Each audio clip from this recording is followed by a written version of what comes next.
నమస్తే, welcome to four sides TV. Prabhas Salaar movie 2023లో highest collections రాబట్టిన ఇండియన్ సినిమాల్లో ఒకటిగా నిలిచింది. ప్రశాంత్ నీల్ కన్నడంలో విజయవంతమైన ఉగ్రం సినిమా స్ఫూర్తితో సలార్ను తెరకెక్కించాడు. Darling Prabhas Salaar movie December 22న థియేటర్స్లోకి వచ్చి సూపర్ హిట్ అయింది. ప్రపంచవ్యాప్తంగా ఈ మూవీ 730 కోట్ల వరకు కలెక్ట్ చేసింది. నాన్ థియేటికల్ ద్వారా కూడా నిర్మాతకి భారీగా ఆదాయం వచ్చింది. బాహుబలి 2 తర్వాత ప్రభాస్ నుంచి ఫ్యాన్స్ కోరుకునే సాలిడ్ హిట్ సలార్తో వచ్చింది.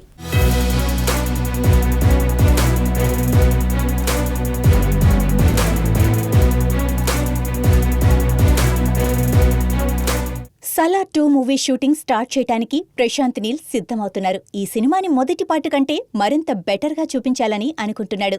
సలార్ 1లో వదిలేసిన చాలా ప్రశ్నలకి సమాధానాలు చెప్పబోతున్నాడు.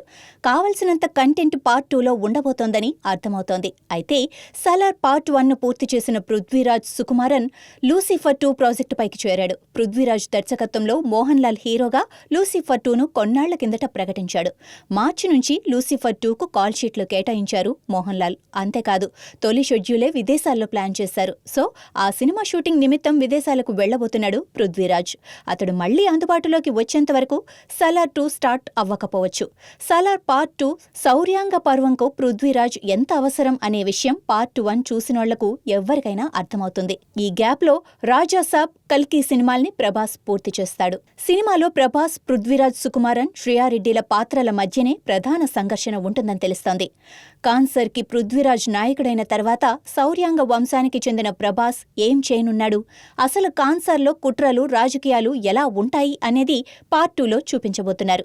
తాజాగా శ్రియారెడ్డి సలార్ పార్ట్ 2 తన పాత్ర మరింత బలంగా ఉంటుందన్న విషయాన్ని ఇంటర్వ్యూలో తెలియజేసింది. అసలు దేవ, వరదరాజ మన్నార్ మధ్య వైరం సృష్టించడానికి ఆమె ఎలాంటి వ్యూహాలు వేసింది పార్ట్ 2లో చూపించనున్నారట.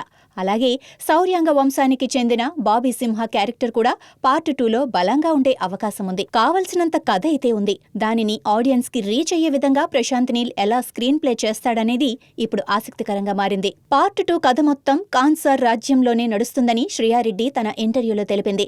సలార్లో తన విలనిజంతో భయపెట్టిన శ్రియారెడ్డి సలార్ పార్ట్ 2లో ఎలాంటి విశ్వరూపం చూపిస్తుందో స్క్రీన్ పై చూడాలి. 2 గంటల 55 నిమిషాల నిడివితో థియేటర్లలో సలార్ మూవీ రిలీజ్ అయింది. అయితే సినిమా మొత్తంలో ప్రభాస్ డైలాగ్స్ చెప్పిన లెంగ్త్ మాత్రం 4.5 నిమిషాలే ఉన్నాయంటూ నెటిజన్లు ట్వీట్స్ చేస్తున్నారు.